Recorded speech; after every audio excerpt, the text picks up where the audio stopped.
Thank you for listening to Footnotes, a Fellowship Mosaic podcast. This is a space for us to dig deeper into Scripture, what is happening in our community and culture, and continue the conversations we start on Saturday nights. We are excited to have you join us as we pursue truth, holiness, and redemption together. Hey, Tom.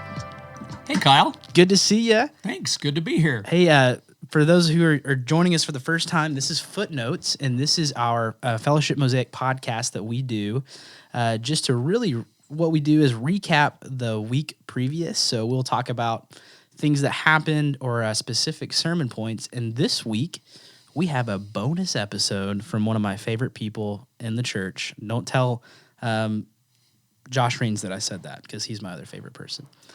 But Tom Toomer is joining us, and Tom is joining us because he's the leader of our prayer team that we have, which kind of joins into the worship team, which is why I'm sitting here with you.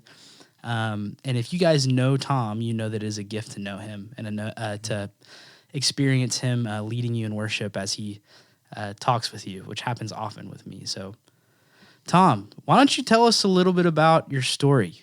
We're going to be specifically talking about prayer during this episode because we had a prayer pause this past week. So this is the reason why we want to just highlight prayer and what a prayer pause is. Why do we need it? What is the importance of prayer? But kicking us off as we just enter into that conversation, tell me how prayer became a part of your life and why do you think it has become such a big value to you?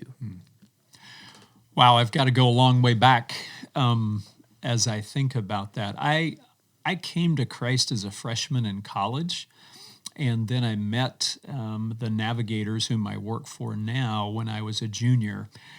And the guy that began helping me grow introduced me to what he would call half days alone with God. And over time, that really became a key part for me, is taking a Saturday morning and just, I didn't know what I was doing, but I was there to meet with God. Wow. Was that pretty radical for the culture around you? I don't think so. Okay, I think, gotcha. well, perhaps. Yeah. I don't know that I could tell you the bigger picture of what others were doing. I know that's what Ron helped me with. I know that within our context, half days were not totally abnormal. In fact, with our young staff, that's one of the things they do each week is they spend extended time with God in prayer. Okay, wow. So yeah. Okay, so those half days was kind of your first, obviously you prayed before, but it's like, what do you think was unique about the half day of prayers where it's sticking out in your mind? Well, I think part of it for me was it was an extended time set aside just to engage with God. And I think I wanted to find prayer in one sense is being with God. And so there's a listening piece of prayer, there's a talking piece of prayer. And so I think giving him space to be with him in the scriptures and listen and then respond to him in what I was hearing and seeing in the scriptures. Dallas Willard says that we have been invited into an interactive relationship with God. And so I think that was what was such a significant piece. Wow. I think where that took me in one sense when I left our training center with the Navs and started a campus or went to a campus and first campus that we had been on, and I really didn't know what I was doing. Okay, yeah. And so I would get extended times with God, and I would just say, God, where are we going? Where are we headed this semester? And extended times to just be quiet and read and listen. And God graciously and faithfully gave me ideas and thoughts of where we would be heading with Bible studies and different things like that. And so I think that listening to God has been a part of my life for a long time. And I think someone has wisely said that when people speak, some things may happen, but when God speaks, galaxies come into existence and people are raised from the dead. Wow. And so I think for me, the value of learning to listen. Jesus said in John 10, "My sheep hear my voice, and they know me and they follow me. A stranger they simply will not follow, but flee from him, because they do not know the voice of strangers." And so I really want to learn to hear the voice of Jesus and distinguish that from all of the other voices and follow him and flee from those other voices, because the other voices don't have my best in mind, but my good shepherd does. Wow. And what I hear out of that is it was birthed out of almost a need of, you had this role and you're just like, I don't know what I'm doing. Yes. I need you, Lord. Yes. Like, show me what we need to do. And it sounds like he blessed that. Oh, And, yes. that's a really cool to see how that your prayer life came out of a need to know what to do, to know, Lord, where do we go? That's so cool. Well, it's kind of like in Exodus 33 where God says to Moses, "Hey, go lead these people up." And Moses says to God, "God, if your presence does not go with us, do not lead us up from here. Wow. For how will it be known that we are any different than anybody else? Is it not by you going with us?" And so I think that was kind of the posture for me. It's like, God, these are your people, and I don't know how to lead them, but you do. And so I need you to show me and help me learn to lead them well. So that's where the value was born out of, and it sounds like it was successful enough for you to continue growing in this life with God, this prayer life, because I see that in you. Just as I spend time around you, sometimes we'll be mid-conversation and you'll just start praying. You'll say, "Oh God, would you?" You'll pray for something that I might have just said, and no one's ever done that to me. And I see this extremely healthy life of being with God. So something must have stuck during that season. And where I'm going with this is you have gotten brought on our worship team as a volunteer staff member. And your role is to cultivate a culture of prayer amongst Mosaic. What does that look like for you? What are the things you're praying about? What are some of the roles that you kind of help facilitate within that culture of prayer? Yeah. Well, I think a big part for me is just, again, Lord, where are you taking us? Because it was God who communicated that he wants to create this culture of prayer. And so I think as a younger man, I would have said, okay, what are we going to do? And now I'm going to go do it. Yeah. But I think now it's like, okay, God, you have said you want to build this. And so show us the step-by-step process. I was with one of our other leaders earlier this week, and he was, as we were talking about the prayer team and where we're going, and he says, "I feel like I'm just getting one thing at a time." And I said, "That's exactly the way I feel." And so part of my role, it seems like this first year, God has had the prayer pauses that we do one Saturday a month, kind of as a key focal point. But I also, I get to walk with the staff here, and in various ways, leading them in half days of prayer, and times in prayer in various settings. So It's a pretty cool role. I'm feels thankful like for you're it. very fit for it. I'm thankful for it. Tell me more about the prayer pause. Yeah. Where did that come from? Do we do the same thing in the prayer pause every week? Paint me a picture of. Yeah. So basically the 5 elements of the prayer pause or the process is, first, we need to relax. And so we live in a fast-paced culture, and so part of what we want to do is just to invite people to slow down. And for me, breathing deeply is one of the biggest ways for me to slow down. If I can close my eyes and begin to breathe deeply and just acknowledge, God, you are here, right here with us. But in the center of the graphic really is a refocusing on God. And I think that's the most key. That's where we've got to be. The psalmist says in Psalm 16, I believe it's verse 8, he says, "I have set the Lord continually before me. Because he is at my right hand, I will not be shaken. Therefore, my heart is glad and my whole being rejoices." And then he goes on to say, for you have made known to me the path of life. In your presence is fullness of joy, and in your right hand there are pleasures forever. Wow. And so I just think that's a power-packed passage, right? Wow. And so what if I could learn to live, what if we could learn to live with God in clear focus? And there's so many aspects of who God is. And so each month we focus on a different aspect of who God is. Yeah. So this last time we focused on God who loves to give. And that came out of Daniel 1 and 2, where we see God giving various things to Daniel and his friends. And so our joy is to cultivate this more complete and accurate view of who God is. I was just talking with a friend of mine recently and talking about how Jesus is now inviting him to walk with Jesus and learn about the Father. Wow. In some fuller ways. And I go, yes. But as we try and refocus on God, at least for me, and I think I'm like many, there's a lot of distractions and struggles. Yes. And so another piece is just releasing to God those things. And so, yeah, and so much of this, you ask the question, where is it born out of?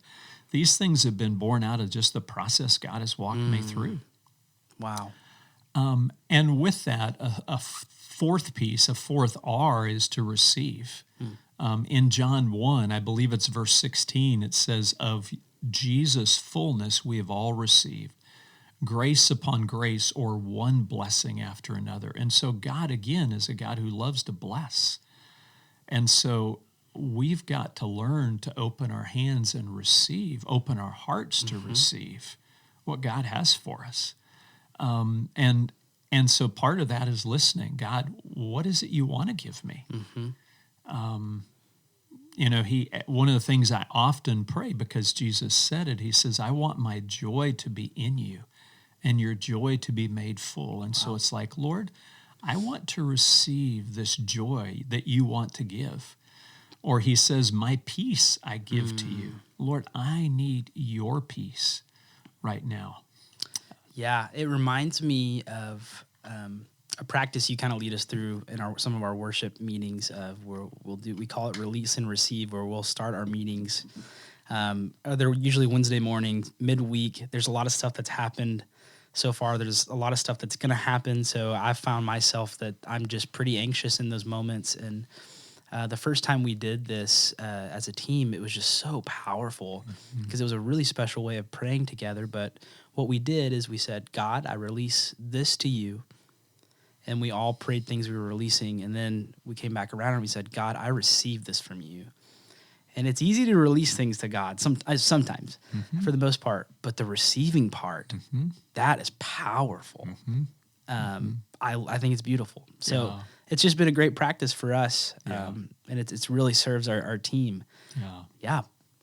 I was thinking along the lines of receiving. It's so hard to receive. We were talking with some people a while ago, and just they said it's very easy for us to give, but we don't want to receive back. And I just think, oh, that's so hard, because God wants to give to us. And sometimes he wants to use people to do that. And the interesting thing about it is I think I want to receive, I won't let myself. Yeah. That's the crazy part is, like, if I'm truly honest about my desires, like, yeah, I would love to receive love from God, or I would love to receive the peace from God, but why won't I let myself? And that's where the work begins of this life of prayer and life of grace and living with God. Well, and I think part of that, Kyle, and I remember years ago as God was kind of taking me in another step in this journey, and my in-laws have had on the back of their door this Velcro board, flannel board that had Velcro around ping pong balls. Okay. And so you would throw the ping pong balls at the board and see if they would stick. Wow. And I remember when I was doing that one time, I thought, God, I feel like my heart doesn't have the ability to receive the balls to stick. Yeah. And I just began asking him, God, would you do that for me? Would you tenderize my heart Wow. to where I can receive? And to me, that's what I call praying it forward, because it has cool. taken years for Yeah. that to happen. And one of the things, I was with some people yesterday in a half day of prayer, and as we were praying for one another, I said, when somebody's praying for you, would you just open your hands on your lap as an indicator of, God, I want to receive what that person's praying for me. And so I think sometimes I will open my arms wide and just say, God, I want to receive from you. Help me to do it. And so I think you're right, Kyle. I think that's part of the prayer process is, God, I don't know what's going on inside. I'm struggling here to receive. Would you help me? Yeah. And I picture our Father saying, of course I'd love to help you. Yeah. It's kind of like with Graham, I was right? about to say, yeah, it's of course I want to give you all of the things in the world. Yeah. Yeah. Yeah. Yeah. That's beautiful. I'm just curious, what do any stories come to mind just when you think of your prayer life so far? Any just exciting things you might have experienced or hard things? Was there a dry season? Oh, there have been many dry Yeah. seasons. It's interesting because I hear people use this term, and I've felt this at times. He said that or they'll say, I just feel like my prayers are hitting and bouncing off the ceiling. And I think there are times where, boy, that's normal. Yeah. That's normal. And yet I think one of the things right now, I'm in the process of learning by heart Psalm 3. And it starts out and he says, O Lord, how my adversaries have increased. Many are rising up against me. Many are saying of my soul, there is no deliverance for him in God. But then I love verse 3. It says, but you, O Lord, are a shield about me, my glory and the one who lifts my head. I was crying to the Lord with my voice, and he answered me from his holy mountain. And so I think part of it is my feelings are fickle. Wow. As I pray, I may not feel anything happening. And that's why I love that verse that I called and you answered. Wow. And so I want to base my life with God on what he says is true. And so again, part of as I'm learning this passage by heart, I'm thanking God. God, thank you that when I call, because I'm your beloved son, you hear me. And I want to be rooted in that truth, whether I feel it or not. God, you hear, because you're my Abba who loves me and loves me so much that you gave the one that was most special in exchange for me. Wow. And so I want to root myself in what God has said about himself. Again, it's the core of the prayer pause of refocusing on God. Who are you? You are a God who hears. You are a God who answers because you care. I was thinking this morning just about the fact that God, you care. Wow.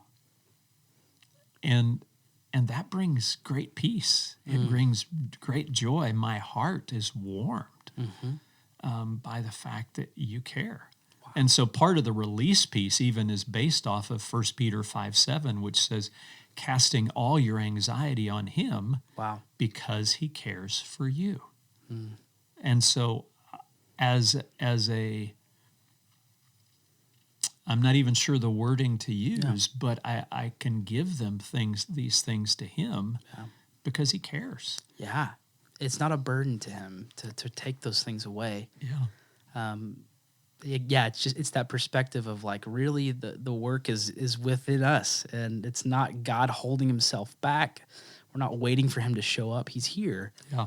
And that's what a life of prayer does, is it kind of starts to bring things into focus, just Yeah. like what you said. Yeah.